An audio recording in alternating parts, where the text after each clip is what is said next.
This is the Stockwell Eldridge Show, giving you the real-time information you need to make educated decisions about buying and selling in the world-renowned Twin Cities. Now your hosts and real estate experts, Jason Stockwell and Dawn Eldridge. Good morning, Twin Cities. Thanks for tuning in to the Stockwell Eldridge Show. I'm Dawn Eldridge with RE/MAX Results. I am Casey Thrash with Eldridge and Stockwell of RE/MAX Results. Thanks for tuning in to the Twin Cities Real Estate Hour radio show. And Happy New Year. Happy New Year. We also have Stephanie Havel in the house with Wells Fargo. Good morning. Happy New Year. And we have a really awesome show today. Our guest today is Tram Hollowell with the firm, and he's going to give us a little sneak peek onto something that's going to blow everybody away in the workout community. It's going to be amazing. So I'm excited to talk about that. With the new year and everything Exactly. like that. I start my new fitness program on January 7th. Well, it's a Saturday, so you got to go in and do all the fitness testing and measurements and all that kind of stuff, and then hit it hard Monday morning. You may change over and go work out with Tram instead after you hear about this. It's pretty cool. My housemate, Craig Weitz, has been using what we're going to talk about, and it's been spectacular. But first, we're going to talk about real estate. We're going to cap out what's been going on. And actually, according to the Wall Street Journal, house flipping made a comeback in 2016. Volumes soared to the highest since 2007. Wow. Yeah, 10 years after one of the largest asset corrections in history nearly brought down the entire global financial system, house flippers are making a comeback in a big way. So the first 3 quarters of 2016 are seeing larger volumes since then 2007, which is amazing. And the profit they've been making is incredible. They've been making about $60,000 a flip, which is huge. Wow. Yeah. Well, on I suppose average. maybe, a lot of people, if they didn't have the money to, maybe people were selling houses, but, I know we talked about it before, but, they didn't want to sell because they weren't going to be able to make a profit or anything like that. So now maybe they just sold it as is, right? And then these flippers could come in and, put the money into it and fix it up. So. Well, another new thing that we're seeing happening is people that are in trouble in their homes, investors are coming in and they're actually buying the title from them for like $10,000, and then they're flipping the property. So if it's in a right of redemption period or I get what you're saying. Sure. Then the investor will come in, they'll pay him $10,000, $20,000, whatever the person will take, and then they take on that asset and they flip it before the end of the redemption is done. Wow, that's great. Yeah, it's pretty, and that helps make a healthy market. I mean, the people are not being taken advantage of. They know what they're doing. There is a contract in place, so it's not like it's any predatory investing going on. Mm-hmm. But I have also, this morning, I was out with some clients that were investors. And the new trend that I am seeing is parents buying property for their children as investment with the intent of someday moving into that. So they're buying ramblers for their kids. The kids live there 10, 20 years, and then the parents move in. And I thought, that's brilliant. It's great. I was going to say, I've heard a lot of parents, we talk about their kids are going to school and so forth as, buying investment properties around campuses and so forth. And then, their kids will live there and then rent it out and so forth. So, but yeah, that's an interesting concept. Yeah. Going and I've full seen circle. more of it happening, especially because, we've got the Sheridan Gardens in Roseville. We've got the Roseville Garden Station, Roseville Garden Station and Sheridan Villas. There we go. There you go. A little backwards today. Yeah, it's the holidays. Yes. Hey, it's New Year's Day. I think we all can afford to have a little bit of a leeway here. Yeah, they're 2 townhome developments. They're single-level living, 18 units in Roseville, 5 units in Richfield. It's a really practical way of living. It's about 1,600 square feet on the main level finish, which is a significant amount, which is bigger than an apartment for, young people who might be living in apartments or renting maybe homes with their friends, and then you've got 4 or 5 friends and roommates and all that sort of stuff. So it's bigger than an apartment, but then smaller than the home that your parents live in. And then they're looking to downsize 10, 15 years from now, and you can get your you build that equity while you have family living there. Well, I think those associations, I've talked about it before too, that I live in a townhome and it's so nice when, it was snowing, it was cold, they came and they shoveled my driveway, they shoveled my sidewalks, had a lot of packages being delivered for the holidays, and I didn't have to deal with any of it. So I really, sometimes people don't always like those associations or having to pay that fee, but didn't have to go out and buy a snow blower and shovel, break my back, freeze, and all that kind of stuff. So that is a nice perk to those properties. Right, and usually with associations, if they don't allow rentals, they do allow immediate family members to live in the property. It doesn't, so you're not violating any of the rules in that regard. Obviously, you want to check with the association to make sure, but... Right, and you're still homesteading the property, too, if it's an immediate family member who's living there. So you get that benefit as well, is that you're paying those homestead taxes versus non-homestead taxes for 10 or 15 years versus renting it out to someone you might not know. And that might not take good care of it. Exactly. So, What are you seeing in terms of like home values? We still have a lot of people, even though, rates have come up a little bit since the election.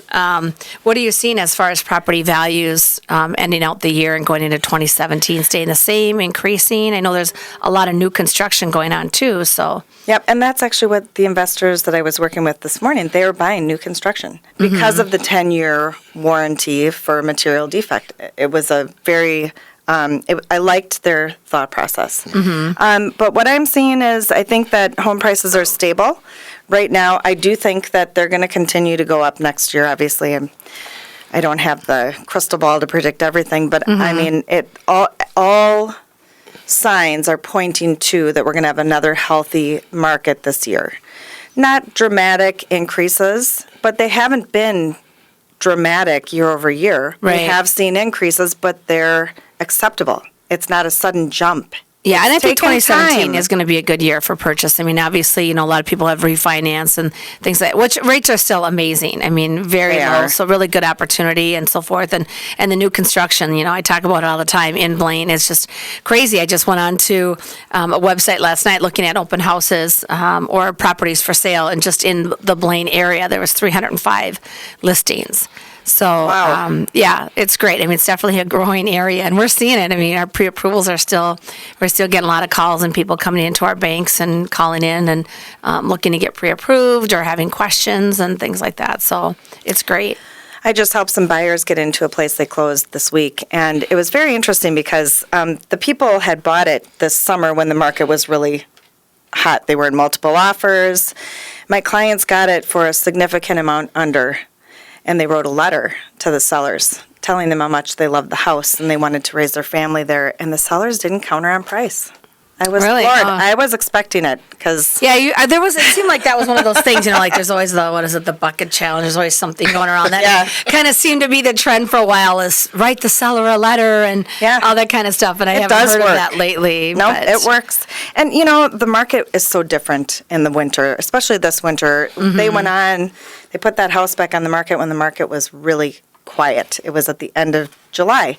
They weren't getting a lot of showings. There weren't a lot of buyers out. There's not as much of a pool. So I think they were just happy to know that someone was going to live in there and love it like they wanted to. Right. So Yep, it was that's it was a fun transaction. The agent on the listing side was great. It was great. Great sellers, great buyers. We like when that happens. Awesome. Yeah, and I think that we're seeing, we saw this kind of slow time in the past couple weeks with the holidays and everything new listings not going on yet. But we've talked about this before. You've said this many times. We have so many clients who are, now that it's January, we are getting their homes ready. They are getting ready to go on the market in January, February, March, and we're going to see that boom of listings come on, I think. I think And people are buyers. waiting. And these buyers who have been waiting, who haven't, with the low inventory, they haven't seen what they want with this boom of listings that's going to come on. They're going to go quick. And I think that you need to be ready. You need to make sure, just like our clients have been preparing for listing their homes over the past couple months, getting ready for the spring market. If you're thinking about buying in 2017, call Stephanie, call her team, get pre-approved, Right. get ready now, because it's January 1. Spring market is right around the corner. Like we say, don't wait 6 months from now. Start today. Well, and I was just talking, we had a team meeting yesterday, and reminding my team members and connecting with referral partners that they work with is we have a great program called My Home Roadmap, and it offers 2 free hours of credit counseling from a nonprofit agency. So it's not anything through Wells Fargo. We don't see, but they'll work with you, and it's credit counseling. So it's a nonprofit. So it'll help you, like say, maybe you need to put $10 a month into a savings account, or here's what you can do. Here's some ways they can help for a down payment. And then we send you a series of emails as well to keep you updated along the process as what's going to be needed. So if you start this program now in January, you're going to be ready come April or May when the spring home market hits. So it's called My Home Roadmap, and you can talk to any Wells Fargo loan officer or mortgage consultant and any one of our banks, or you can give me a call. My website is stephaniehavel.com, so you can even go on our website and look up that information. But yeah, exactly. Get prepared. I think a lot of people with the uptick in rates, it's made them rethink about it, because it will make a difference. I mean, we've probably seen, almost a 0.5 point increase in rates. And so that could make all the difference of maybe now you're not going to be able to buy $350, but maybe you could buy $315 or $320 or something like that. Well, we've seen that uptick. We're not going to see it go dramatically back down. Mm-hmm. According to ValueBid, new home sales jump ahead of mortgage rate spike, led by the Midwest surge, which I think is great. So the Midwest market, at least Minnesota, seems to be a little stronger than the national market. Mm-hmm. But they're talking about soaring home builder confidence, crashing mortgage applications, spiking mortgage rates, weak pending sales, strong existing home sales. Take your pick of the U.S. recovery narrative. But the Midwest market is saying that there was a jump in sales of 43.8% in November. Yeah. Which well, is our great. economy, our job economy is strong as well, Yeah. so that always helps when people are working and they are making money. They're going to feel good about wanting to go buy a house now that they've landed that job and so forth. So, Speaking of feeling good, we're going to be talking with Tram Holloway when we come back. Talking about Back to New feel Year's, good? yes, New Year's resolutions and how to. Actually, it kind of ties in with real estate, having a healthy body, healthy home. I mean, That's it. yeah, well, and changes for the new year. So exactly. that'd I've be got great. my resolutions. Exactly. We'll talk about that when we come back. This is the Stockwell and Eldridge Show on AM 1280 The Patriot. We're here every Sunday at 10 a.m. We'll see you when we get back.